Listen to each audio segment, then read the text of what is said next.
The telegram had been explicit about a young bride from Boston, but the woman stepping off the stagecoach in Tulsa, Oklahoma Territory, wore black mourning clothes and had eyes that held stories Yates Jamison suspected would take a lifetime to hear.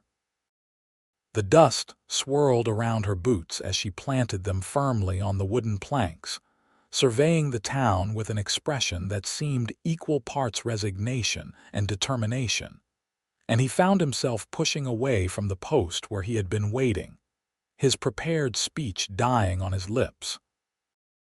"You Yates Jamison?" she asked before he could speak, her voice carrying a smoky quality that suggested she had learned long ago not to let it crack under pressure. "Yes, madam," he said, removing his hat and holding it against his chest. "I reckon there has been some confusion. I was expecting someone else." "Olivia Bradford," she said, extending a gloved hand. "And I imagine you were expecting my niece, Caroline. She married a banker in Chicago 2 weeks ago, could not bring herself to disappoint him or her parents. I came in her stead." Yates stared at her hand for a moment before taking it, feeling the firmness of her grip through the thin leather. She was not what anyone would call a young woman, probably in her early 30s, with auburn hair swept back in a practical bun, and a face that might have been called pretty if not for the hard set of her jaw and the weariness around her green eyes. But there was something magnetic about her, something that made him forget to release her hand until she gently pulled it back. "Madam, I do not mean any disrespect, but this arrangement was made through letters that were supposed to be with a young woman looking to start a new life. I have a ranch to run and children who need a mother, and I need someone who can handle the work and the responsibilities." He felt his face heating as he spoke, aware that he sounded like he was inspecting cattle rather than speaking to a human being who had just traveled hundreds of miles based on correspondence she clearly had not been party to. Olivia's expression did not change, but something flickered in her eyes. "Mr. Jamison, I am 32 years old. I was married for 8 years before my husband died in a mine collapse in Colorado. I spent those years keeping house in conditions that would make your Oklahoma dirt look like fine carpeting. I raised my husband's 2 children from his first marriage, both now grown and gone their separate ways. I can cook, sew, manage accounts, handle a rifle when needed, and I do not faint at the sight of blood or hard work. Now, if you want to send me back on that stagecoach, I will go without complaint. But the next stage does not leave until Wednesday, 3 days from now, and I would appreciate a meal and a bed until then." The way she spoke, direct and without pleading, struck something in Yates that he had not expected. Most women he knew in the territory either simpered or snapped, but Olivia Bradford did neither. She simply stated facts and waited for him to process them like a reasonable adult. "I have 4 children," he said, more to buy himself time than anything else. 2 boys and 2 girls, ages ranging from 6 to 14. My wife died bringing the youngest into the world, and I have been managing with help from my ranch hands and the occasional visit from women in town who take pity on us. It is not a life of ease, Mrs. Bradford. Miss Bradford now," she corrected. "Or just Olivia, if we are going to be honest with each other. And I never expected ease, Mr. Jamison. I expected work, purpose, and perhaps a place where I am wanted. The first 2 I can provide myself. The third is what I came hoping to find." Yates found himself studying her more closely, noting the way she stood without fidgeting, the way her eyes met his without calculation or coyness. She was not beautiful in the way the young women in town were beautiful, all soft edges and carefully practiced smiles. She was handsome in the way a well-made tool was handsome, designed for purpose and function, and he realized that was exactly what he needed. "Experience is what I need," he said, more to himself than to her. Not some girl who will cry at the first rattlesnake or faint when it comes time to help birth a calf. Can you truly handle all of that? I buried my husband with these hands, Olivia said, her voice steady but soft. I can handle what needs handling. The weight of that statement settled between them, and Yates nodded slowly. All right then. Let me help you with your bags. The ranch is about 45 minutes from town. We can talk more on the ride and you can meet the children. If you still want to stay after that, we will discuss the particulars. Fair enough, Olivia said, gesturing to two worn carpet bags sitting beside the stagecoach. That is all I brought. Everything else was sold or given away when I left Colorado. As Yates loaded her bags into the back of his wagon, he caught the stares of several townspeople who had gathered to watch the arrival. Mrs. Henderson from the general store had her hand over her mouth, whispering to Mrs. Taylor, and he knew by sundown the whole town would be buzzing about Yates Jamison bringing home a widow instead of the young bride everyone had been expecting. Let them talk, he thought. He had stopped caring about gossip when his wife died and left him with 4 children and a ranch to manage alone. The ride out of Tulsa took them through open grassland, dotted with clusters of blackjack oak and post oak trees. The October air carried a crispness that promised an early winter, and the sky stretched overhead in that particular shade of blue that only seemed to exist in Oklahoma, wide and endless. Tell me about your children, Olivia said, after they had been riding in silence for several minutes. She sat beside him on the wagon bench, her back straight and her hands folded in her lap, watching the landscape pass with interest. Matthew is 14, Yates began, grateful for something concrete to discuss. He thinks he is a man already and fights me on most everything. He has been taking on more responsibility with the cattle, but he resents having to grow up so fast. Sarah is 12, quiet as a mouse, spends most of her time reading when she should be helping with chores. The twins, Emma and James, are 6. They barely remember their mother, which is maybe a mercy. They are wild as jackrabbits and twice as fast.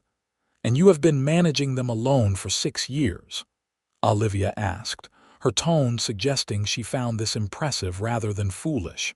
Like I said, I have had help. The ranch hands, particularly old Charlie Hendricks, have been like uncles to them.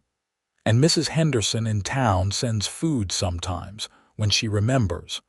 But it is not the same as having a proper mother figure. The twins especially, they need someone who can teach them things I cannot. What kinds of things? Olivia turned to look at him fully, and he found himself oddly nervous under her gaze. Girl things, he said, feeling his face heat again. Emma is starting to ask questions about her mother, about being a woman. I do not know how to answer her without making a mess of it. And James follows Matthew around like a puppy, but Matthew is too young and too angry to be the influence James needs. Olivia nodded thoughtfully. Anger is natural when you lose someone you love. Is Matthew angry at you or at the world? Both, I think, Yates admitted. He was only 8 when his mother died, but old enough to understand what happened. Old enough to hear the midwife say that sometimes you have to choose between the mother and the baby. He knows I chose to save the baby. That must be a heavy burden for a boy to carry, Olivia said. And for a man. Her understanding, offered without judgment or platitudes, made something in Yates's chest loosen. I did what I had to do. My wife, Rebecca, she made me promise before the labor got bad. She said if it came to it, save the baby. She already had 3 children who needed their father functional. I could not refuse her dying wish. You do not have to explain yourself to me, Olivia said gently. I have seen enough of life to know that sometimes there are no good choices, only necessary ones. They fell into a comfortable silence again, and Yates found himself sneaking glances at the woman beside him. She sat with the ease of someone used to long wagon rides, not gripping the bench or gasping at every bump in the road.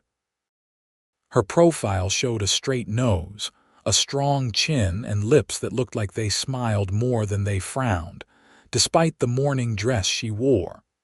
"How long ago did your husband die?" he asked, then immediately regretted the question. "I apologize, that was too personal." 3 years ago, Olivia answered without hesitation. The mine collapse took 17 men.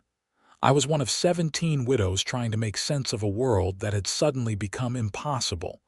Most of them remarried quickly, out of necessity more than desire. I tried to make it work on my own, taking in laundry, doing mending, but Colorado is expensive and I was never going to get ahead. When Caroline wrote to me about this arrangement she had made and then broke, I saw an opportunity. Perhaps a foolish one, but an opportunity nonetheless. "So you just decided to come to Oklahoma Territory and marry a stranger?" Yates tried to keep the skepticism out of his voice and failed. "I decided to come to Oklahoma Territory and see if a stranger might become less strange over time," Olivia corrected. "I am not asking for love, Mr. Jamison. I am asking for purpose and partnership. If those lead to affection, well, that would be a gift. But I am practical enough to know that affection is not required for a marriage to work, only respect and honesty." Yates absorbed this, turning it over in his mind. His marriage to Rebecca had been built on affection that grew into love, but they had been young and foolish, thinking love was enough to conquer anything. He knew better now. Love had not saved Rebecca from a difficult childbirth. Love had not made the last 6 years any easier. But partnership, respect, and shared purpose, those were things he could understand and work toward. "I can offer you those things," he said finally. "Respect and honesty. I cannot promise it will be easy, and I cannot promise the children will accept you right away. Matthew especially will give you trouble, but if you are willing to try, I am willing to let you." "Then we have an understanding," Olivia said, and for the first time since stepping off that stagecoach, she smiled. It transformed her face, softening the hard edges and revealing the pretty woman beneath the practical exterior. Yates felt his heart do something unexpected in his chest, a small flutter that reminded him he was not as dead inside as he sometimes felt. The ranch came into view as they crested a small rise, a collection of buildings spread across a valley with a creek running through it. The main house was a 2-story structure built from local stone and timber, weathered but solid. Outbuildings included a barn, a bunkhouse for the ranch hands, a chicken coop, and various sheds for equipment and supplies. Cattle grazed in the pastures beyond, their red and white hides stark against the golden grass. "It is not much," Yates said, suddenly seeing the place through Olivia's eyes and finding it wanting. "But it is mine, built it with my own hands with help from Charlie and the others." "It is beautiful," Olivia said, and she sounded like she meant it. "You have water, land, shelter. That is more than many have." As they pulled up to the house, a girl appeared in the doorway, wiping her hands on an apron that was too big for her slim frame. Sarah, Yates realized, must have been trying to start dinner. Behind her, he could hear the chaotic sounds of the twins arguing about something, their voices shrill and overlapping. "Sarah," Yates called as he jumped down from the wagon. "Come meet Miss Bradford. She has come from Colorado to help us out for a while." Sarah approached cautiously, her dark eyes, so much like Rebecca's, studying Olivia with an intensity that made Yates uncomfortable. "Is she the mail-order bride everyone in town was talking about, Sarah?" Yates said sharply, but Olivia held up a hand. "Yes," she said, addressing Sarah directly. "I am. Or rather, I was supposed to be. We are still figuring out the details. You must be Sarah. Your father tells me you enjoy reading." Sarah's eyes widened slightly, surprised to be known. "Yes, madam. When I have time, which is not often." "Perhaps we can find you more time," Olivia said, climbing down from the wagon with a grace that belied her practical dress.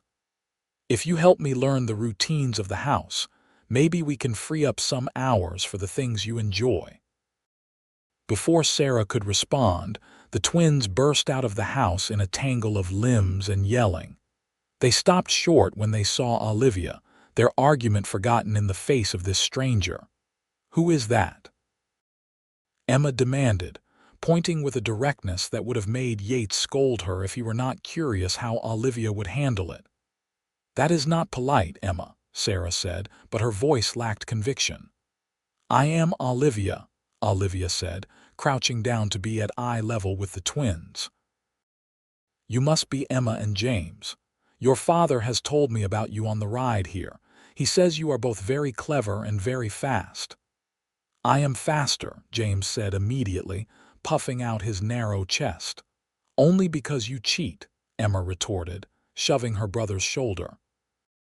"We do not shove," Olivia said mildly, but with enough firmness that both twins stopped moving. "And we do not cheat. Fair is fair, or it is not worth doing." The twins stared at her, trying to decide if they should rebel or comply. Yates held his breath, knowing this moment would set the tone for everything that followed. "Where is Matthew?" he asked Sarah, breaking the tension. "Out with the horses," Sarah said. "He said he would be back for dinner, but you know how he is." Yates did know.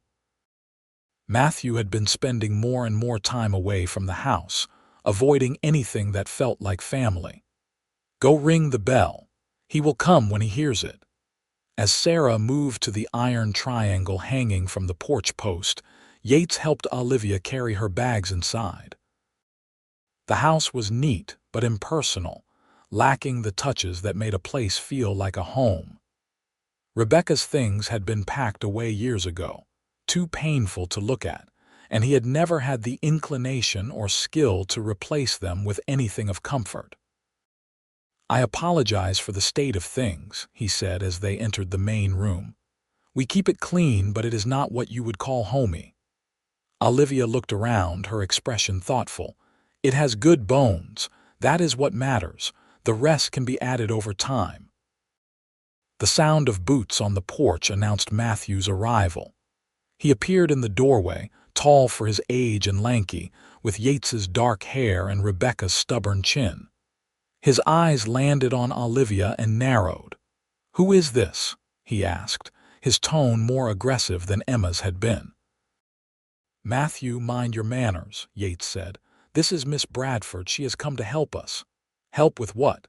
"We do not need help," Matthew said, his voice rising. "We have been doing fine on our own."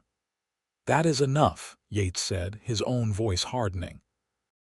"You will treat Miss Bradford with respect, or you will find yourself sleeping in the barn with the horses you love so much." Matthew's jaw clenched, and for a moment Yates thought his son might actually challenge him. But then the boy's eyes slid away, and he nodded curtly before turning to leave. "I am not hungry," he said over his shoulder. "Do not wait for me." The door slammed behind him, and the silence that followed felt heavy with all the things Yates did not know how to fix. He looked at Olivia, expecting to see judgment or fear, but instead, she simply nodded as if confirming something she had already suspected. "He is protecting himself," she said quietly. "He sees me as a threat to what little control he has left. Give him time." "I have been giving him time," Yates said, frustration bleeding into his words. 6 years of time and he only gets angrier." "Then perhaps time is not what he needs," Olivia said. "Perhaps he needs someone who will not give him time, who will push back and make him face what he is running from." "And you think you are that person?" Yates asked, not unkindly. "I think I am willing to try," Olivia said. "If you will let me." Dinner that night was a quiet affair with just Yates, Olivia, Sarah, and the twins around the table. Olivia had insisted on cooking, and despite his protests, She had managed to produce a simple but satisfying meal of beans, cornbread, and fried salt pork. The twins ate with enthusiasm, their earlier wariness of the stranger forgotten in the face of food that tasted different from their father's usual offerings. "This is good," Emma announced through a mouthful of cornbread. "Better than Papa's." "Emma," Yates said warningly, but Olivia laughed, a rich sound that filled the room. "I will take that as a compliment," she said, "though I am sure your Papa's cooking has kept you all well fed and healthy." "It is edible," Sarah said softly, the corners of her mouth twitching upward. "Mostly." Yates shook his head but could not help smiling. There was something about having another adult at the table, someone who could share the burden of conversation and decisions, that made the room feel less empty. After dinner, Olivia helped Sarah clean up while Yates got the twins ready for bed. This involved a battle over washing faces and putting on night clothes, but eventually, both children were tucked into the bedroom they shared, Emma in the bottom bunk and James on top. "Will Miss Olivia be here tomorrow?" Emma asked as Yates pulled the quilt up to her chin. "I do not know," Yates admitted. "We are still figuring that out. Would you like her to be?" Emma considered this with the seriousness only a 6-year-old could muster. She has nice eyes, and she did not get mad when James spilled his milk. "Those are good reasons to like someone," Yates agreed, leaning down to kiss her forehead. "Now sleep. Morning comes early." He climbed the ladder to give James the same treatment, finding his son already half asleep, his dark hair sticking up in all directions. "Papa," James murmured. "Is Miss Olivia going to be our new mama?" The question hit Yates harder than he expected. "I do not know, son. Would that be all right with you if she was?" "I think so," James said around a yawn. "She smells like cinnamon." Yates smiled despite himself. "Good night, James." "Night, Papa." He found Olivia and Sarah in the kitchen, both seated at the table with cups of tea. They looked comfortable together. Sarah's usual wariness softened into something approaching curiosity. "Miss, Olivia was telling me about Colorado," Sarah said when she saw her father. "About the mountains and the snow. Did you know snow can pile up higher than a house?" "I did not," Yates said, though he had heard such things. "That sounds impressive." "It is beautiful but harsh," Olivia said. "I do not miss the winters, though I do miss the views." "Oklahoma has its own beauty, though. The sky here feels bigger somehow." "It does," Sarah agreed. Then, with the abruptness of youth, she stood. "I should go to bed. Thank you for the tea, Miss Olivia, and for dinner." "You are welcome, Sarah. Sleep well." After Sarah had disappeared upstairs, Yates sat down across from Olivia, suddenly aware that they were alone together for the first time since arriving at the ranch. She looked tired but content, her hair slightly loosened from its bun and her collar unbuttoned just enough to be comfortable. "You did well tonight," he said. "With the children, I mean, better than I expected." "I told you I have experience," Olivia said without pride. "Though I will admit it is different when they are not your stepchildren. There is less history, which makes some things easier and others harder." "What did you think of Matthew's reaction?" Yates asked, needing her honest opinion. Olivia took a sip of her tea before answering. "I think he is terrified. Terrified that he might like me.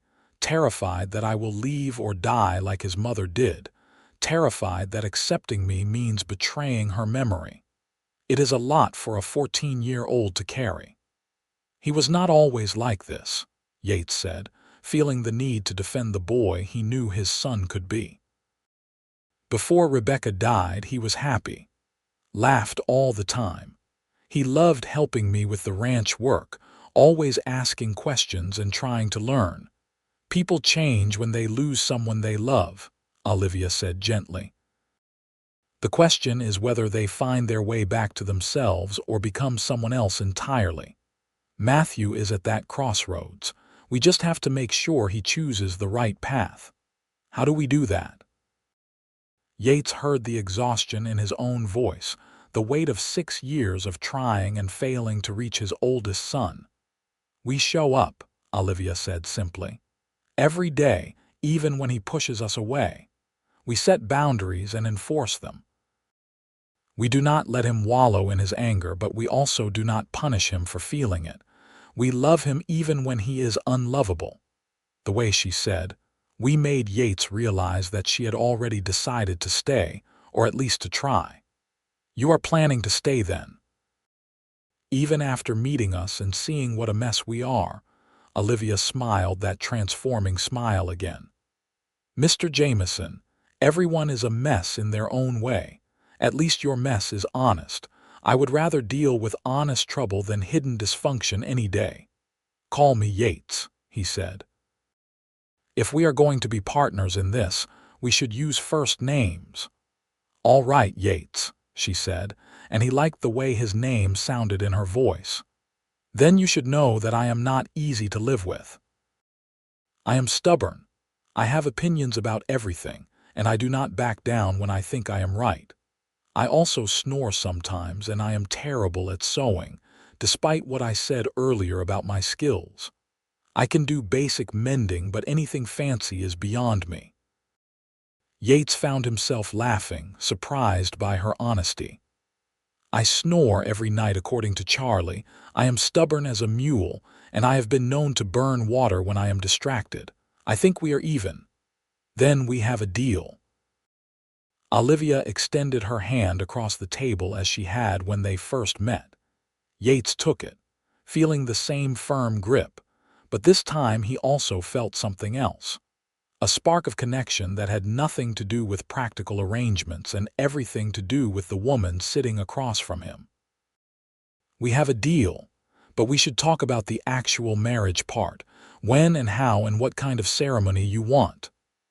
I do not need a big ceremony, Olivia said. A simple affair with a preacher and a few witnesses would be fine. I am more concerned about the practical aspects. Sleeping arrangements, responsibilities, expectations. We should be clear about all of that before we legally bind ourselves to each other. Her directness was both refreshing and slightly intimidating. Right. Well, the house has 4 bedrooms upstairs. The twins share one. Sarah has one, Matthew has one, and I have the master bedroom. There is also a small room on this floor that Rebecca used as a sewing room. You could take that if you want privacy, at least at first. At first? Olivia raised an eyebrow. Yates felt his face heat for what felt like the 100th time that day. I just meant until we get to know each other better. I am not expecting anything on the wedding night. This is a business arrangement first and foremost. But you would like it to be more eventually, Olivia said, and it was not a question. I suppose I would, Yates admitted. Not right away, but yes, eventually. I like being married, having a partner in all ways, but if that is not something you are interested in, I understand. We can keep things purely practical. Olivia studied him for a long moment, her green eyes searching his face for something. I am not opposed to the idea, she said finally. My marriage to Thomas was good in that regard and others. I would not mind finding that again with someone I respect and care for, but those feelings take time to develop, and I will not pretend to have them before I do. That is fair, Yates said, relief flooding through him. So we take it slow, get to know each other, see where things go naturally. Agreed, Olivia said. Now, about responsibilities. I assume you want me to handle the cooking, cleaning, and children's education. I would appreciate help with all of that, Yates said. But the children, especially the older ones, need to keep doing their chores. I do not want them to think you are here to do everything for them. I would not dream of it, Olivia said. Everyone should contribute according to their abilities. That is how a household runs smoothly. What about the ranch work? Do you need help with that as well? Charlie and the other hands manage most of the day-to-day cattle work, Yates explained. But during branding and roundup times, we need all the help we can get. If you can ride and handle a rope, you would be welcome to join us." "I can ride well enough," Olivia said. "Though I will admit it has been a few years, and I am better with a rifle than a rope, but I am willing to learn." They talked late into the night, covering everything from finances to future plans to their opinions on discipline and education. Yates was impressed by how thoughtfully Olivia approached each topic, neither agreeing with him blindly nor disagreeing just to be contrary. She had clearly thought about what marriage and family meant to her, and her ideas aligned surprisingly well with his own. By the time they finally retired for the night, Yates with his bedroom upstairs and Olivia in the converted sewing room, he felt more hopeful about the future than he had in years. He lay in bed staring at the ceiling, thinking about green eyes and firm handshakes, and a smile that transformed a practical face into something beautiful. The next morning brought the chaos that was typical of the Jamison household, multiplied by the presence of someone new. The twins thundered down the stairs before dawn, demanding breakfast and attention. Sarah moved around quietly, trying to help but mostly getting in the way. Matthew did not come down at all, and when Yates went to check on him, he found the boy's bed empty and the window open. "He snuck out," Yates told Olivia, who was already at the stove making porridge and coffee. "Probably went to sleep in the barn rather than spend another moment under the same roof as you." "Then we will bring breakfast to him," Olivia said calmly. "He still needs to eat, whether he wants to or not." They loaded a plate with food and carried it out to the barn together, leaving the other children under Sarah's supervision. The morning air was cool and fresh, carrying the scent of hay and horses. They found Matthew in one of the stalls, curled up in the straw next to a chestnut mare. "Go away," he said without opening his eyes. "No," Olivia said, and her tone was pleasant but immovable. "You can be angry, Matthew. You can hate me if you want. But you will still eat breakfast and you will still be polite, because that is what your mother would have expected from you." Matthew's eyes flew open, blazing with fury. "You do not get to talk about my mother. You do not know anything about her." "You are right," Olivia said, setting the plate down on a hay bale. "I do not know anything about her except that she raised a son who thinks it is acceptable to be rude and hide from his responsibilities. If that is the kind of person she was, then maybe I am glad I never met her." Yates opened his mouth to intervene, shocked by Olivia's approach, but she shot him a look that stopped him. Matthew scrambled to his feet, his face red. "My mother was a saint. She was kind and good and nothing like you." "Then prove it," Olivia said, her voice still calm. "Prove that she raised you to be better than this. Eat your breakfast, do your chores, and treat people with the respect they deserve, even when you are hurting. That is how you honor her memory, not by hiding in a barn and feeling sorry for yourself." For a moment, Yates thought Matthew might actually lunge at Olivia, but instead the boy's face crumpled and tears started streaming down his cheeks, the first tears Yates had seen from him in years. "I miss her," Matthew choked out. "I miss her so much, and it is not fair that she died and left us." Olivia moved forward and, to Yates's amazement, pulled the sobbing boy into a hug. "I know," she said softly. "I miss my husband too. It is not fair and it never will be fair, but we are still here and we have to keep living. We have to find new ways to be happy, even though the people we loved are gone." Matthew clung to her like a drowning man to a rope, his shoulders shaking with the force of his grief. Yates felt his own eyes burning, seeing his son finally let out the pain he had been holding onto for so long.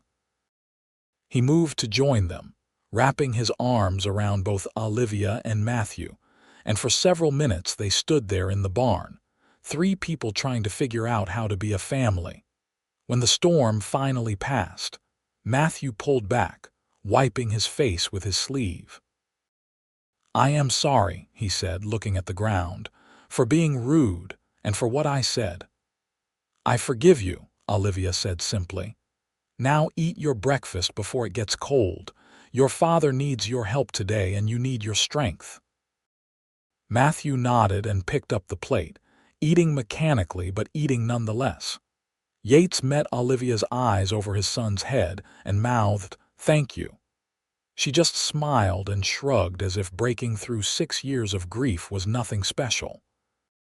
The days that followed fell into a rhythm that surprised everyone.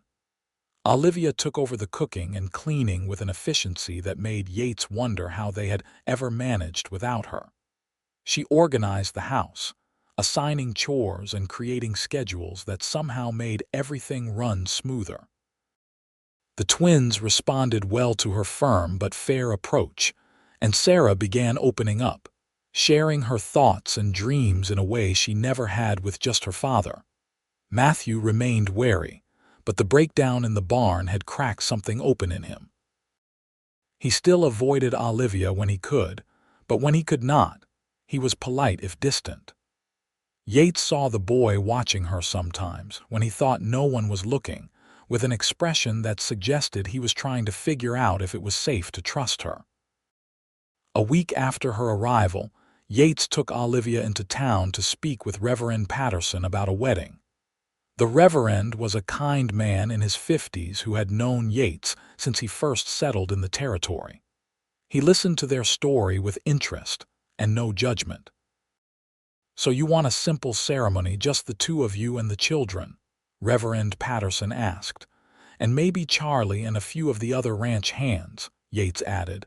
"But yes, simple is what we are looking for." "I can do that," the Reverend said. "How about this coming Sunday after regular services? That way anyone from the ranch who wants to attend can do so easily." Yates looked at Olivia, who nodded. "That works for us."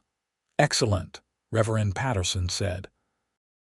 "Now, I do have to ask, are you both entering this marriage of your own free will? Miss Bradford, you are not being coerced in any way." "No, Reverend," Olivia said firmly. "I am here because I choose to be. Mr. Jamison has been honest with me about his expectations, and I am satisfied with the arrangement. And you understand this is a binding commitment before God," the Reverend pressed, "not something to be entered into lightly." "I was married before, Reverend," Olivia said. "I understand what I am promising, and I would not make promises I did not intend to keep." Satisfied, Reverend Patterson nodded and made notes in his ledger. "Then I will see you both on Sunday. Bring the children. They should be part of this new beginning." As they left the church, Yates felt the weight of what they were about to do settling over him. "Are you sure about this?" he asked Olivia as they walked to the general store. "It is not too late to change your mind." "I am sure," Olivia said. "Are you?" "I am," Yates said, realizing he meant it. "You have been good for us, for all of us. The house feels like a home again and the children are happier, even Matthew in his way." Olivia smiled. "They are good children. They just needed someone who could see them clearly without the fog of grief clouding everything." At the general store, Mrs. Henderson descended on them with barely contained glee. "I heard you two are getting married on Sunday. How wonderful! You must let me help with the preparations. Do you have a dress, dear?" Olivia looked down at her black morning gown. "I have this, Mrs." Henderson's face fell. "Oh no, that will not do at all. You cannot get married in morning clothes. Come with me." She led Olivia to the back of the store where she kept the fancier goods. Yates followed, curious despite himself. "Mrs." Henderson pulled out a dress in deep green wool, simple but well made with a fitted bodice and full skirt. "This came in last month from a catalog order that was never picked up," Mrs. Henderson explained. "It would suit you perfectly, dear. Matches your eyes." Olivia touched the fabric tentatively. "It is beautiful, but I cannot afford something like this." "Consider it a wedding gift," Mrs. Henderson said. "Every bride deserves a new dress, and heaven knows you deserve something nice after everything you have been through."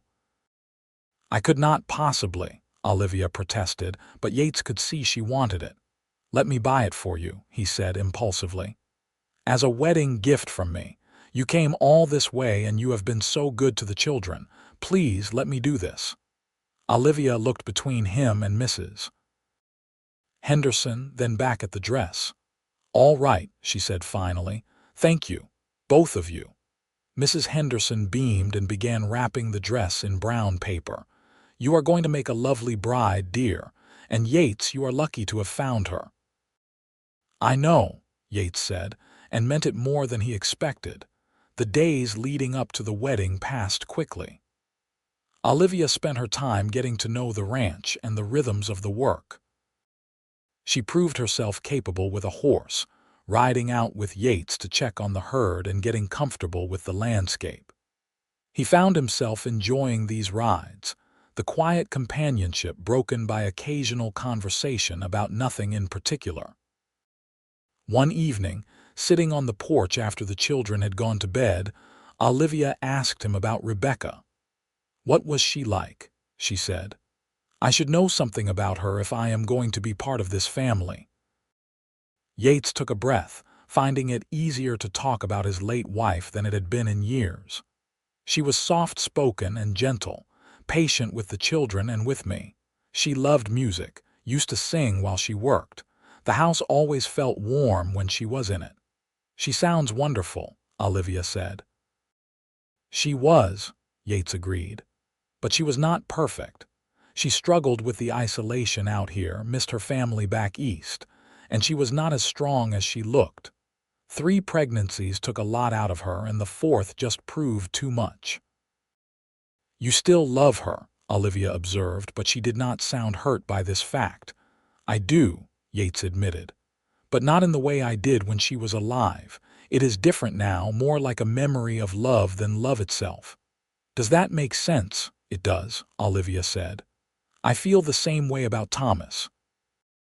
I loved him deeply, but that love is in the past. It does not mean I am not capable of loving again, just that the new love would be different from the old one." "Do you think we could find that?" Yates asked, turning to look at her. "That new kind of love?" "I think we could," Olivia said, meeting his gaze. "I think we are already starting to. I like you, Yates. I like the way you are with your children, the way you work hard and do not complain. I like the way you listen when I talk and do not try to manage me like I am one of your cattle. That seems like a good foundation for something more." "I like you too," Yates said, feeling like a schoolboy but unable to find more sophisticated words. "You are not what I expected, but you are what I needed. That seems like more than a good foundation. That seems like fate." Olivia laughed softly. "I do not believe in fate. I believe in choices and hard work and making the best of what life gives you, but I am willing to believe in us if you are." "I am," Yates said, and on impulse he reached for her hand. She let him take it, her fingers curling around his in the darkness. They sat like that for a long time, holding hands and watching the stars appear one by one in the vast Oklahoma sky. It was not the passionate romance of his youth, but it was something better, something built on honesty and mutual respect, and the courage to try again after loss. Sunday morning arrived bright and clear, one of those perfect October days that made you grateful to be alive. The whole household was in an uproar, with the children arguing over their good clothes and Yates trying to shave without cutting himself. Olivia remained calm in the center of the chaos, helping the twins with their buttons and reminding Sarah to brush her hair. When she emerged from the sewing room in the green dress, Yates forgot how to breathe. The color did match her eyes, bringing out the gold flecks in the green, and the cut of the dress showed off a figure that the morning gown had hidden. She had left her hair down, the auburn waves falling past her shoulders, and she looked younger than her years and absolutely beautiful. "You look stunning," he managed to say. Olivia blushed, actually blushed, and ducked her head. "Thank you. You look very handsome yourself." Yates had borrowed a suit from Charlie, who was broader but close enough to his height that it worked. It felt strange after years in work clothes, but he wanted to look proper for the woman who was about to become his wife. The ride to town was noisy with the children all talking at once, excited by the break in routine. Even Matthew seemed less sullen than usual, and Yates caught him stealing glances at Olivia when he thought no one was looking. The church was fuller than Yates had expected. Mrs. Henderson had clearly spread the word, and curious townspeople filled several pews. Charlie sat in the front row with several of the ranch hands, all cleaned up and looking uncomfortable in their good clothes. Reverend Patterson stood at the front, his Bible open, smiling at the assembled crowd. "This is more people than we discussed," Yates muttered to Olivia as they walked down the aisle. "Let them watch," Olivia whispered back. "Let them see that we are not ashamed of what we are doing." They stood before the Reverend, and Yates took both of Olivia's hands in his. Reverend Patterson began the service, his voice carrying through the church. The words were familiar, the same ones that had bound him to Rebecca, but they felt different now. This was not a young man's promise made in ignorance of what life might bring. This was a seasoned promise made with full knowledge of the cost and the value of commitment. When it came time for the vows, Yates spoke clearly, wanting Olivia to hear the sincerity in every word. "I, Yates Jamison, take you, Olivia Bradford, to be my lawfully wedded wife, to have and to hold from this day forward, for better, for worse, for richer, for poorer, in sickness and in health, to love and to cherish, till death do us part."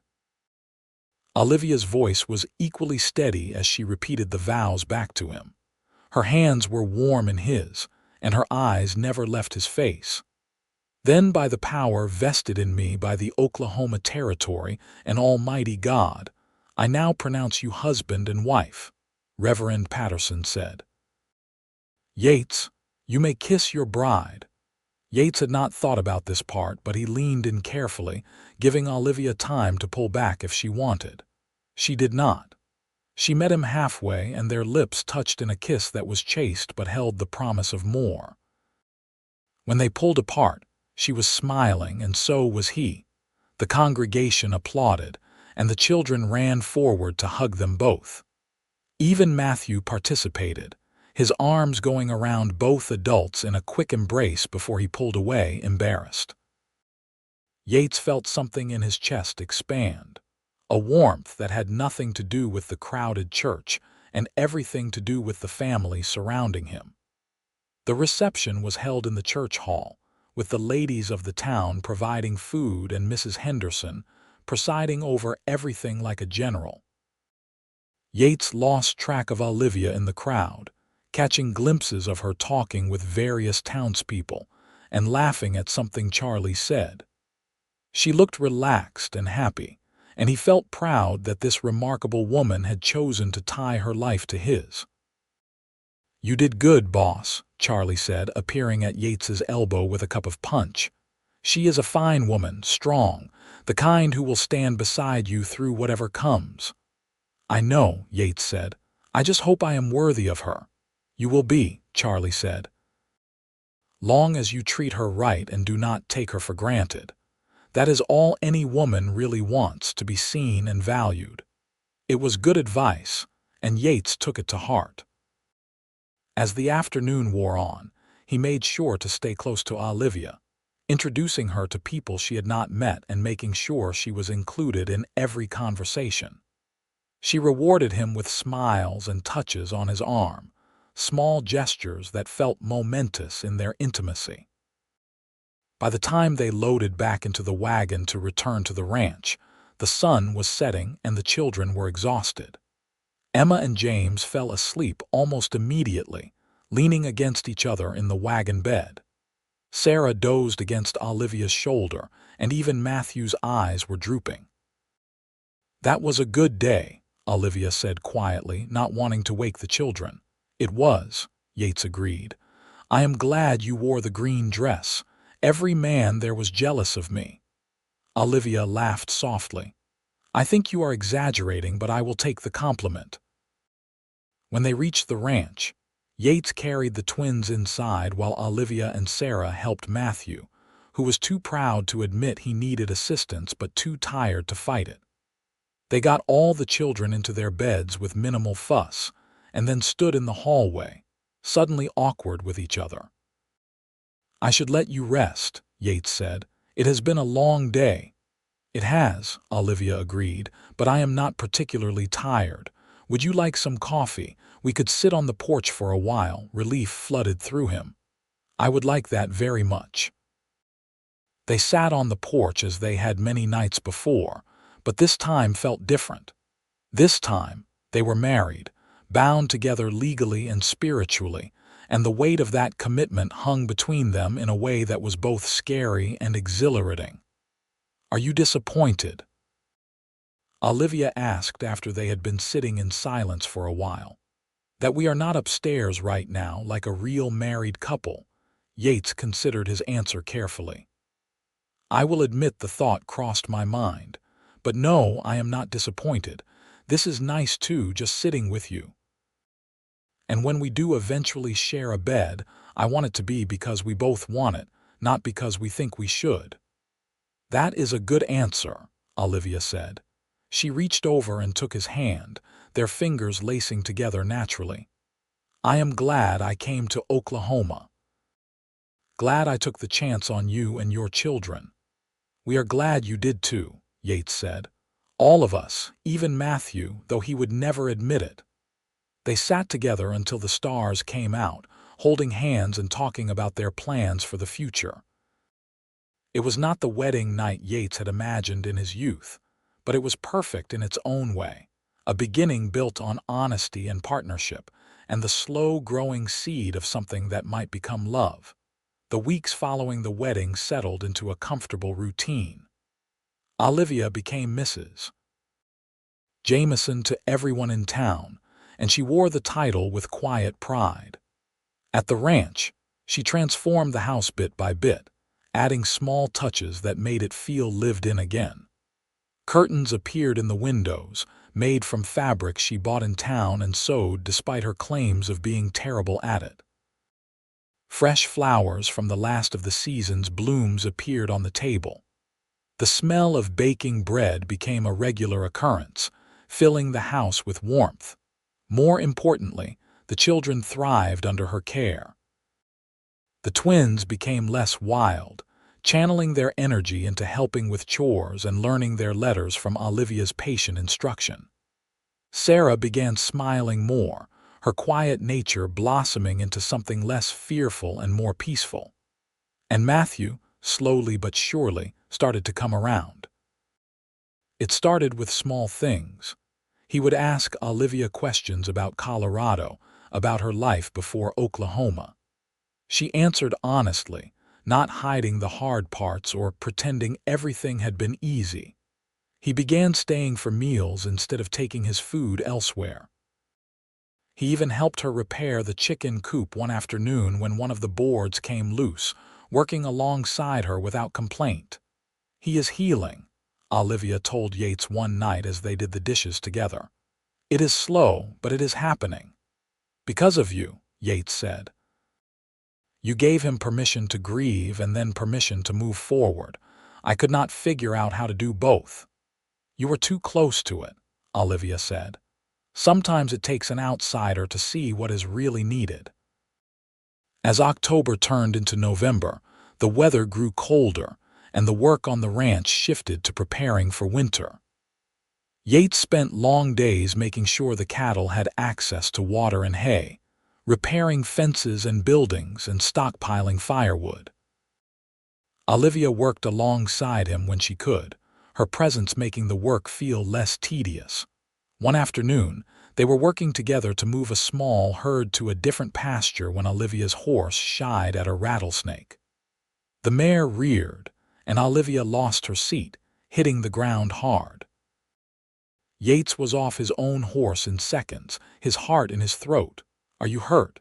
he demanded, running his hands over her arms and legs, checking for breaks. "I am fine," Olivia said, sounding more annoyed than hurt. "Just embarrassed. I should have been paying better attention." "That snake came out of nowhere," Yates said. "Do not blame yourself." But his hands were shaking as he helped her stand, the fear of losing her sudden and overwhelming. Olivia must have seen something in his face because her expression softened. "Yates, I am all right. Really. It would take more than a fall to break me." "I know," he said. "But for a moment there, when I saw you fall, I realized how much I would hate to lose you, how much you have come to mean to me in such a short time."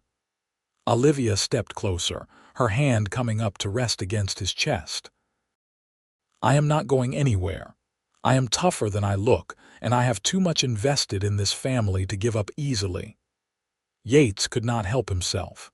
He leaned down and kissed her, properly this time, not the chaste peck from their wedding.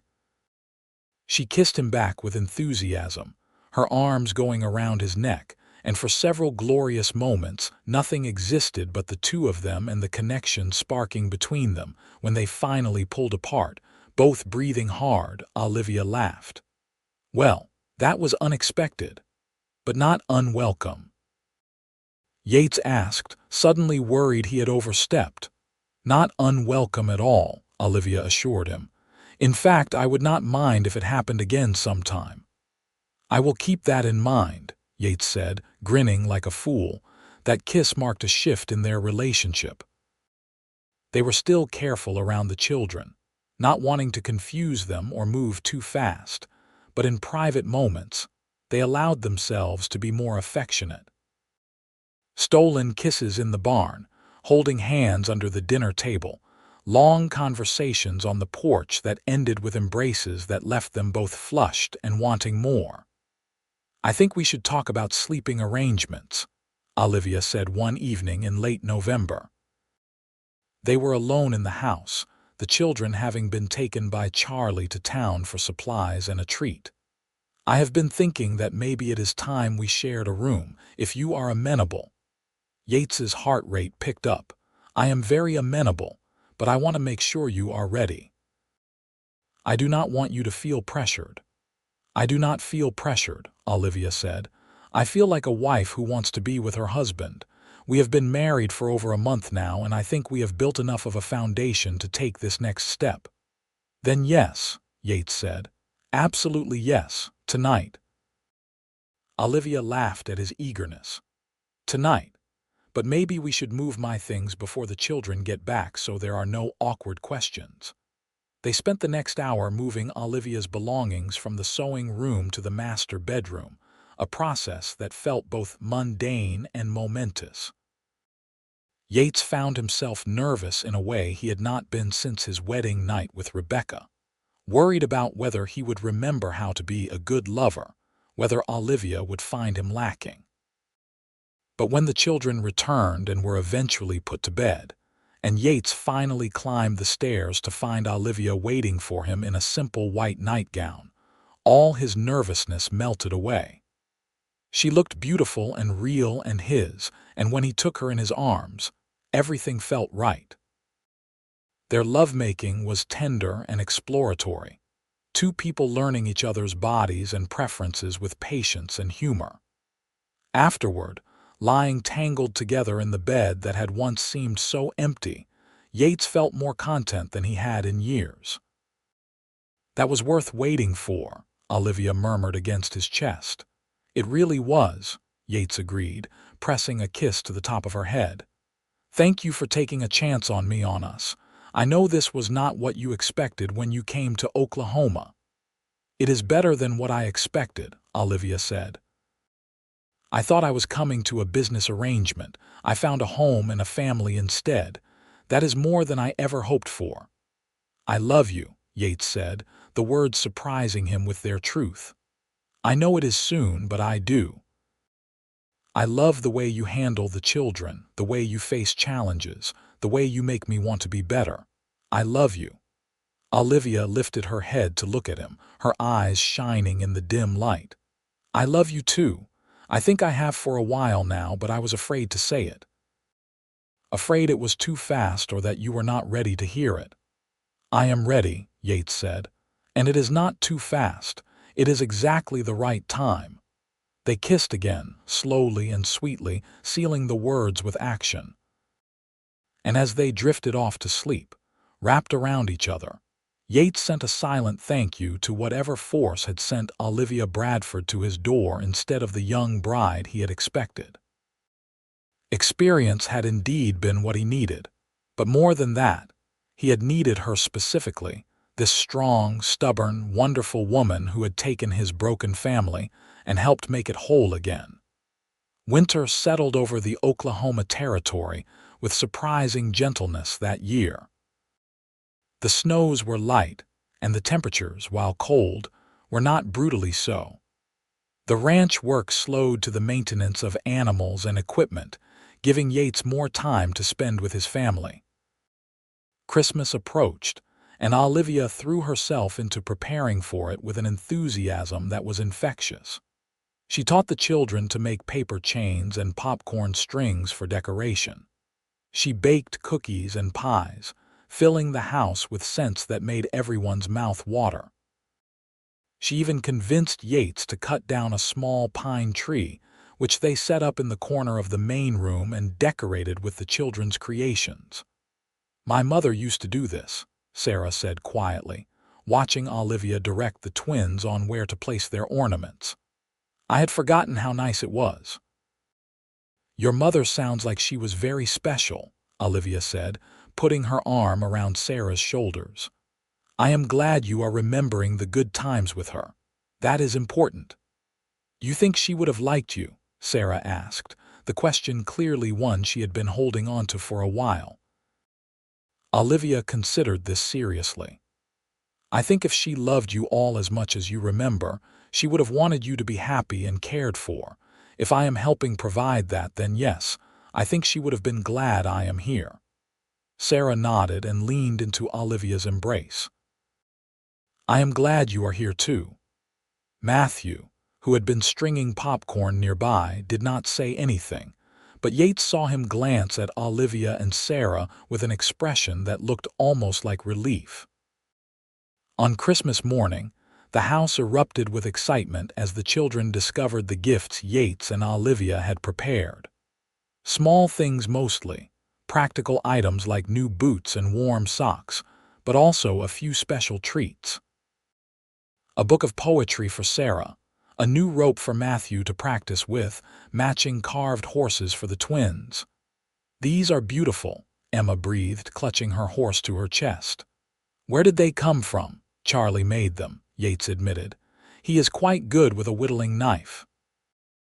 The children rushed to thank Charlie, who had joined them for Christmas dinner, and the old ranch hand blushed under the attention. For Olivia, Yates had saved his money and bought a locket from the jeweler in Tulsa.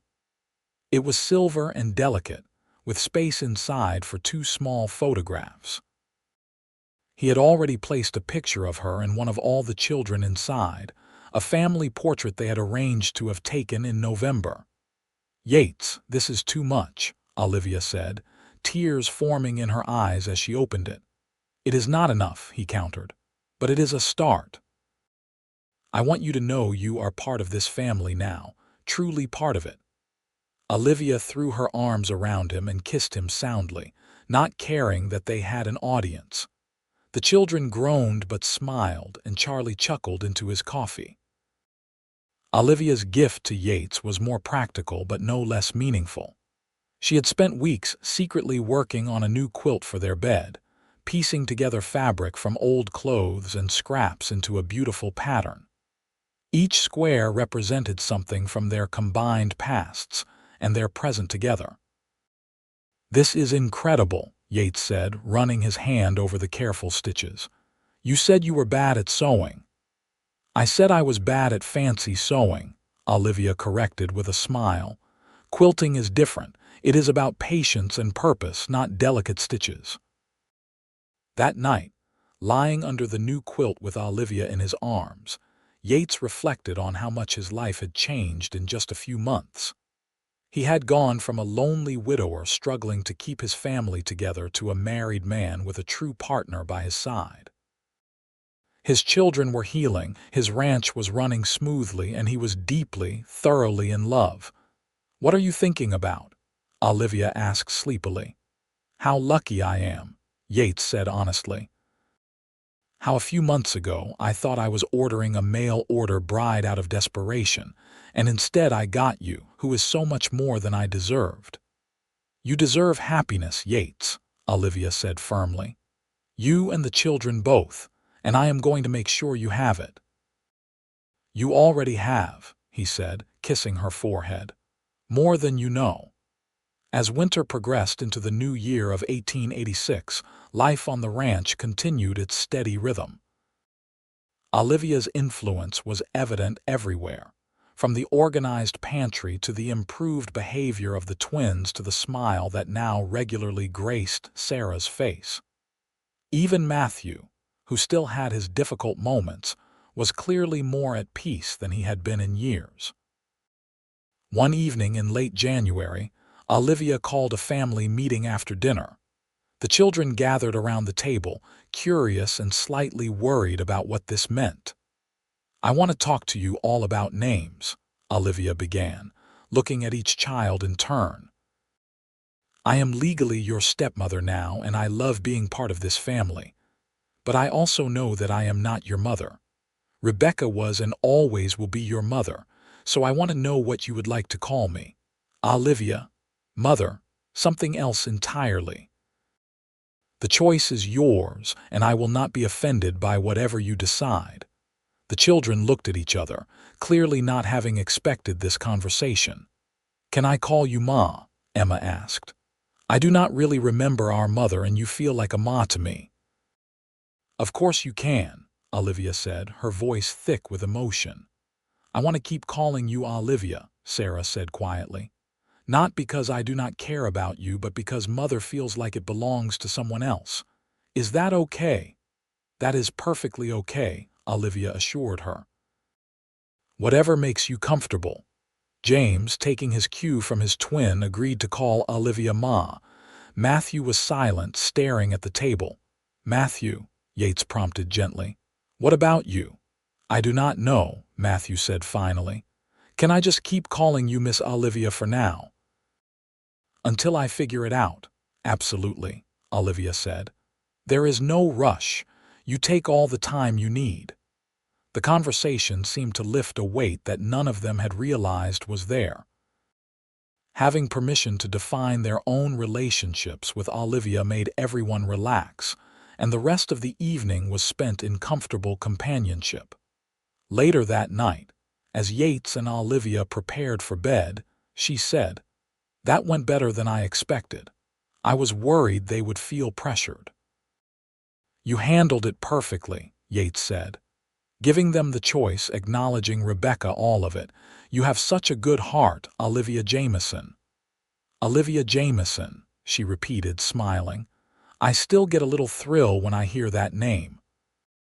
Like I am someone new, someone who gets a second chance at happiness." "We all get that second chance," Yates said, pulling her close. "Thanks to you." As February turned into March and the first signs of spring began to appear, Olivia made an announcement at breakfast that stopped everyone mid-bite.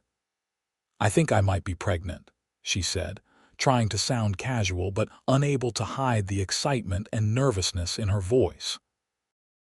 Yates dropped his fork. The children stared. Charlie, who had stopped by for coffee, choked on his drink. "Are you sure?" Yates finally managed to ask. "Not completely," Olivia admitted, "but all the signs are there. I thought I should tell you now rather than wait and have everyone wondering why I keep running to be sick in the mornings." "A baby," Emma squealed, immediately grasping the implications. "We are going to have a baby." Sarah looked uncertain, but there was a small smile on her face. "That would be nice. A little brother or sister." Matthew's expression was hard to read, but he did not look angry, which Yates took as a good sign. "When will we know for sure?" Yates asked, his mind racing with implications. A baby. Another child. The thought was both terrifying and wonderful. "A few more weeks, probably," Olivia said. "We can have Doc Martin confirm it next time we are in town." The rest of breakfast was chaotic with questions and speculations, and Yates found himself laughing at the absurdity and beauty of it all. 5 months ago, he had been alone. Now he had a wife he loved, children who were healing, and possibly a baby on the way. Life had a way of surprising you when you least expected it. 2 weeks later, Doc Martin confirmed what Olivia had suspected. She was indeed pregnant, about 3 months along, with the baby expected to arrive in late August or early September. "Everything looks good," the doctor assured them. "Mrs. Jamison is healthy and strong. I do not anticipate any problems, but of course, we will monitor her closely as the time approaches." As they left the doctor's office, Yates took Olivia's hand, squeezing it gently. "How do you feel about this?" "Truly scared," Olivia admitted. "I never had children of my own, only stepchildren. What if I am not good at it? What if something goes wrong?" "You are already good at it," Yates reminded her. "Look at how you are with my children." "Our children," he corrected. "And as for something going wrong, we will face that together if it comes, but I have faith that it will all work out." Olivia took a deep breath and nodded. "You are right. We will face it together. That makes all the difference." As spring bloomed across the Oklahoma Territory, so did Olivia.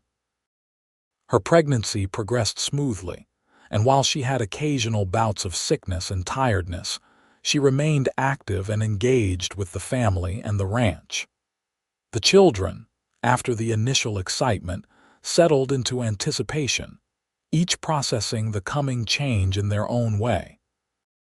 Emma was thrilled beyond measure, constantly talking to Olivia's growing belly and making plans for all the things she would teach the baby.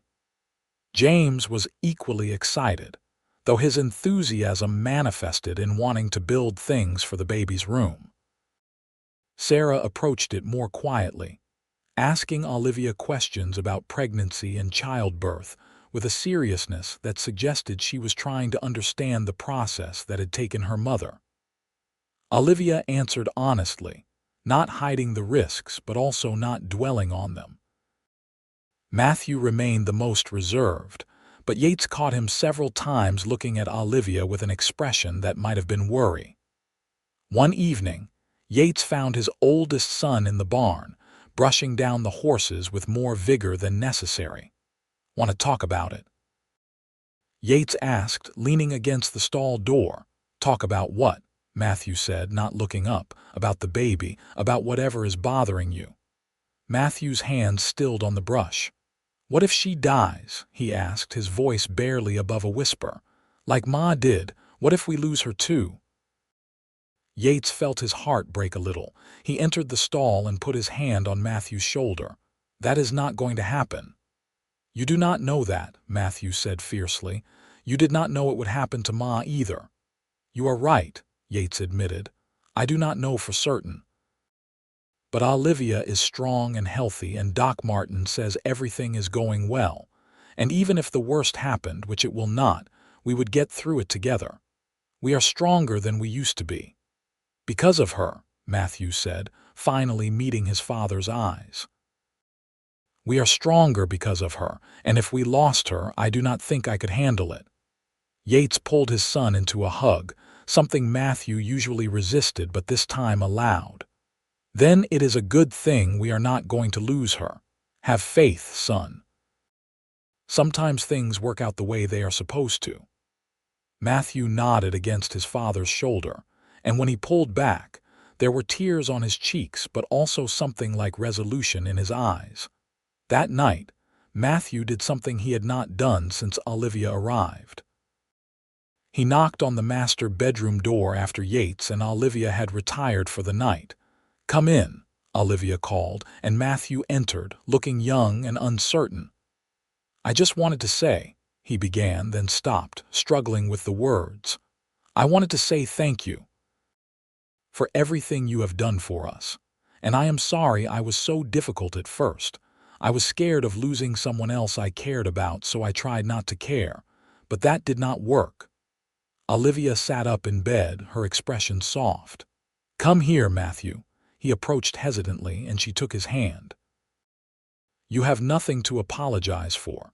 Grief makes us do things that do not make sense, and you had every right to be cautious with your heart, but I am glad you are letting me in now." "I think," Matthew said slowly, "I think I would like to call you Ma, if that is still all right. Not because you are replacing my mother, but because you are my mother too, in a different way." Olivia pulled him into a hug, tears streaming down her face. "That is more than all right. That is perfect." Yates watched his son and his wife embrace and felt his own eyes fill with tears. His family, broken and scattered for so long, was finally healing, finally whole. The summer months brought heat and hard work as always, but there was a lightness to the household that had not existed before. Olivia continued managing the house and children despite her growing belly, though Yates and the older children insisted on taking over the heavier tasks. In late August, as the heat reached its peak, Olivia went into labor. The children were sent to town with Charlie, and Doc Martin was summoned. Yates stayed by his wife's side, holding her hand and offering what comfort he could as she worked through the contractions. "You are doing great," he kept saying, feeling helpless in the face of her pain. "Easy for you to say," Olivia panted between contractions. "You are not the one pushing a human out of your body." Despite the situation, Yates found himself smiling at her spirit. Even in labor, she maintained her sense of humor and strength. Hours passed, long and difficult, and Yates found himself praying more fervently than he had in years. "Not again," he thought. "Please, not again. Let them both be all right." As if hearing his thoughts, Olivia squeezed his hand. "I am fine," she said through gritted teeth. "We are both going to be fine. Now stop looking like you are at a funeral and help me breathe through these contractions." Her confidence bolstered him, and he focused on being present and supportive rather than drowning in fear. When the baby finally arrived as the sun was setting, filling the room with its cries, Yates felt a relief so profound it nearly knocked him over. "It is a boy," Doc Martin announced, quickly checking the infant before handing him to Olivia. "A healthy, strong boy." Olivia cradled the baby to her chest, her face a mixture of exhaustion and joy. "Hello there," she murmured. "Hello, little one." Yates looked down at his new son, marveling at the tiny features and the tufts of dark hair. "He is perfect. You are perfect. Thank you for giving him to us." "Thank you for being here," Olivia said, leaning back against the pillows. "For not letting me be alone." "Never," Yates promised. "I will never let you be alone." After Doc Martin confirmed that both mother and baby were healthy and stable, Yates sent word for Charlie to bring the children back. They arrived in a rush of excitement and noise, all wanting to meet their new brother. "What are we going to name him?" Emma asked, gently touching the baby's tiny hand. "We were thinking William," Olivia said, looking at Yates for confirmation. "After my father, William Thomas Jamison." "That is a good, strong name," Matthew said, and there was no trace of the angry, defensive boy he had once been in his voice. Just a big brother ready to welcome another sibling. Little William Thomas Jamison proved to be a relatively easy baby, sleeping well and eating with enthusiasm. Olivia recovered from the birth quickly, and within a few weeks, life on the ranch had adjusted to include its newest member. Watching Olivia with the baby, Yates fell even more deeply in love with her. The tenderness she showed William, combined with her continued attention to all the other children, demonstrated a capacity for love that seemed boundless. "You are a natural at this," he told her one night as she nursed William before bed. "I had good practice with my stepchildren," Olivia said. "But I will admit this feels different. Not better or worse, just different. He came from me, which is strange and wonderful all at once." "We should have more," Yates said impulsively. "If you are willing. I know childbirth is hard, but seeing you with William, seeing our family grow, it makes me want to fill this house with children and love." Olivia laughed softly. "Let me recover from this one first, and then we can talk about more. But yes, I would like that. A big family, all of us together."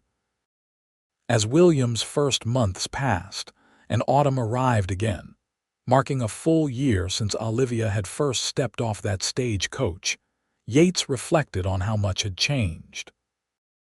His children were thriving. Matthew was preparing to attend school in town. Sarah had come out of her shell, and the twins were turning into responsible little people. His ranch was prosperous. His home was warm and full of life, and his wife, his remarkable wife, made every day brighter just by being in it. One evening, sitting on the porch with Olivia while the children played in the yard and William slept peacefully in his cradle, Yates said, "Do you remember that first day, when you stepped off the stage and I told you I needed experience?" "I remember," Olivia said, smiling at the memory. "You looked so dismayed to see me instead of some young girl. I thought for sure you were going to send me back." "Best decision I never made," Yates said. "Keeping you here, giving us a chance. I got so much more than experience. I got a partner, a friend, a lover, a mother for my children, and the love of my life. All in one incredible woman." "You are going to make me cry," Olivia said, but she was smiling. "And you gave me just as much. A home, a family, a purpose, and yes, love. Real, deep, honest love. I did not think I would ever have that again after Thomas died." "I am glad we both got a second chance," Yates said, taking her hand. "Me too," Olivia agreed. "Me too." They sat in comfortable silence, watching the sun set over the Oklahoma landscape, painting the sky in shades of orange and pink. In the yard, Matthew was teaching the twins how to rope fence posts while Sarah watched with baby William in her arms. It was a perfect moment, the kind you want to bottle up and keep forever. The years that followed were full of the usual challenges and joys of ranch life. There were hard winters and dry summers, sick cattle and broken equipment, arguments and accidents. But through it all, the Jamison family remained strong, united by the bonds Olivia had helped forge. 2 years after William's birth, Olivia gave birth to another son, Henry, and 2 years after that, a daughter named Rebecca, after Yates's first wife. The older children had suggested the name, wanting to honor their mother's memory while also acknowledging that Olivia had earned her place in the family. Matthew grew into a fine young man, taking on more responsibility at the ranch and eventually courting a young woman from town. Sarah developed a love of teaching and began helping at the schoolhouse when she was old enough. The twins remained close, Emma becoming interested in horses and ranch work, James showing a talent for building and fixing things. Through it all, Yates and Olivia's love deepened and matured. They had their disagreements, of course, moments of frustration and misunderstanding. But they had learned early on how to talk through problems, to respect each other's perspectives, and to always choose partnership over pride. On their 10th wedding anniversary, Yates arranged for Charlie to watch the children so he could take Olivia on a picnic, just the two of them. They rode out to a spot by the creek where the water ran clear, and the trees provided shade. "This reminds me of when we first started courting," Olivia said, unpacking the food she had prepared. "Though calling it courting seems strange since we were already married." "We courted backward," Yates agreed. Got married first, fell in love second. Not the usual way, but it worked for us." "It did work," Olivia said, leaning against him as they ate. "Better than I ever imagined. Do you have any regrets? Anything you wish had been different?" Yates thought about it seriously, wanting to give her an honest answer. "I wish I could have saved you some of the harder moments. The difficult birth with William, the year the drought nearly ruined us, the time Emma broke her arm and you could not stop crying because you felt like it was your fault. But those moments, as hard as they were, they made us stronger. So no, I do not have regrets. Every moment, good and bad, led us here." "That is a good answer," Olivia said, kissing him softly. "I feel the same way. This life with you and the children, it is everything I wanted but did not know how to ask for." They spent the afternoon by the creek, talking and laughing and enjoying each other's company without the constant demands of children and work. As the sun began to set, they rode back to the ranch, hand in hand, hearts full. Matthew married his sweetheart, a capable young woman named Helen, when he was 22. They built a house on the ranch property, Matthew having decided that ranching was his calling. Yates and Olivia could not have been happier to have him stay close, and Helen fit into the family as naturally as Olivia had all those years ago. Sarah did indeed become a teacher, eventually opening her own small school in Tulsa. She married a kind bookkeeper named Robert when she was 25, and they had 3 children who visited the ranch often. Emma and James, inseparable as always, both stayed involved with the ranch. Emma married a cowboy who worked for a neighboring ranch, and they combined their resources to expand their cattle operation. James married later, to a woman he met while buying supplies in Tulsa, and they built a business repairing and building farm equipment. The younger children, William, Henry, and Rebecca, grew up in a house full of love and laughter, never knowing the grief that had defined their older siblings' early years. They brought their own personalities and gifts to the family, adding to its richness. As Yates and Olivia grew older, their hair turning gray and their movements slower, they watched their family expand with grandchildren and great-grandchildren. The ranch that had once felt empty and sad became the center of a thriving multi-generational family, all of whom traced their happiness back to the day a widow stepped off a stagecoach and a cowboy decided that experience was exactly what he needed. On a warm spring evening in 1910, 24 years after their wedding, Yates and Olivia sat on their porch, watching yet another sunset.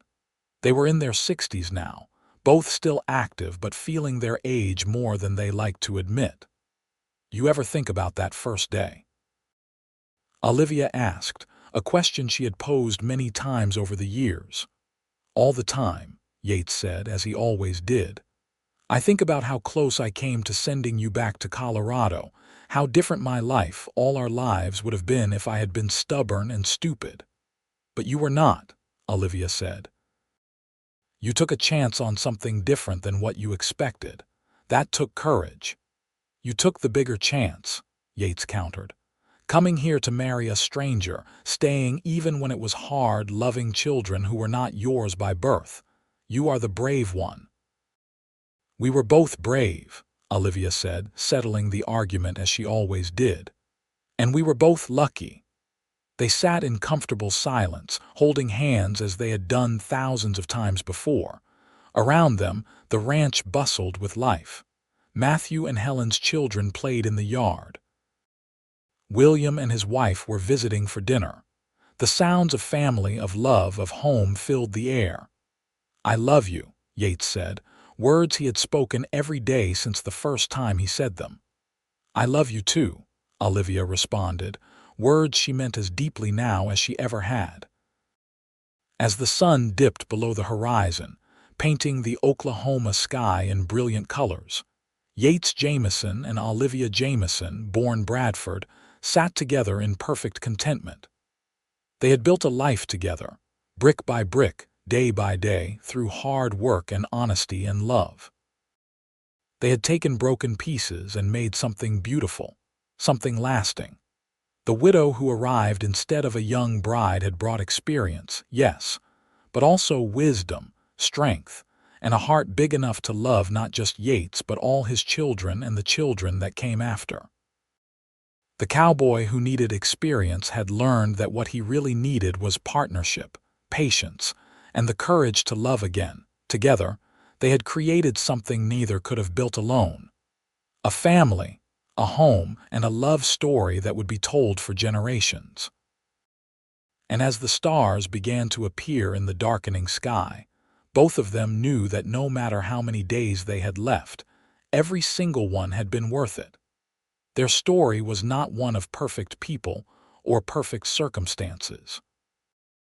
It was a story of real people, with real flaws and real struggles, who chose each other every single day, who worked through problems instead of running from them, who built something lasting through honest communication, mutual respect, and genuine love. As the years continued to pass, both Yates and Olivia remained active in the lives of their children and grandchildren. They saw births and marriages, successes and failures, joys and sorrows. Through it all, they remained each other's constants, the foundation upon which everything else was built. When Olivia passed away peacefully in her sleep at the age of 71, surrounded by family, Yates held her hand one last time and whispered, "Thank you for saying yes. Thank you for taking a chance on us. Thank you for every single day." Yates lived another 3 years, spending his final days sharing stories of Olivia with anyone who would listen. He never stopped talking about the day a widow arrived instead of a young bride, and how that unexpected change had given him the greatest gift of his life. When he passed, he was buried next to Olivia in the small cemetery on the ranch property, under an oak tree they had planted together on their 5th anniversary. Their shared headstone read, "Yates and Olivia Jamison, partners in life, love, and everything that matters." Experience led them together. Love kept them there. The ranch remained in the family for generations, passed down through Matthew's line and then to his children and grandchildren. And every Jamison who lived there knew the story of how it all began, with a telegram, a stagecoach, and 2 people brave enough to build something beautiful out of unexpected circumstances. Their love story became legend in Tulsa and the surrounding territory, told and retold as an example of how sometimes the things we do not expect turn out to be exactly what we need. How experience and wisdom can be more valuable than youth and beauty. How real love is built on respect, honesty, and choosing each other every single day. And so the story ends as all the best stories do. Not with a dramatic flourish or an uncertain future, but with the quiet satisfaction of a life well lived, a love well earned, and a family well built.